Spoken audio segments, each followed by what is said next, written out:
Hi மக்களே, வீடியோக்குள்ளே போகாதுக்கு முன்னாடி ஒரு இது சொல்கிறேன். நான் சோன்பப்படி தாங்க செஞ்சுருக்கேன்.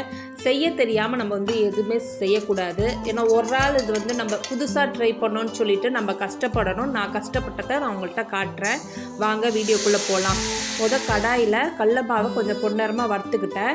ஜீனியை கொஞ்சம் ஒரு 1/4 கிலோ ஜீனி போட்டு தண்ணி மூழ்கிற அளவு போட்டு லெமன் புழிஞ்சு வச்சுக்கோங்க.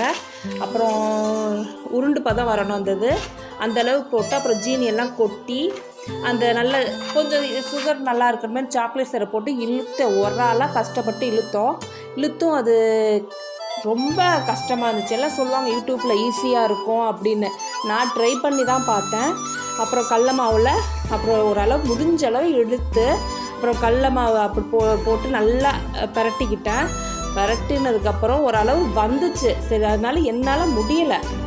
என்ன ரீசன்னா கடைசியில் இந்த மாதிரி தான் என் கையே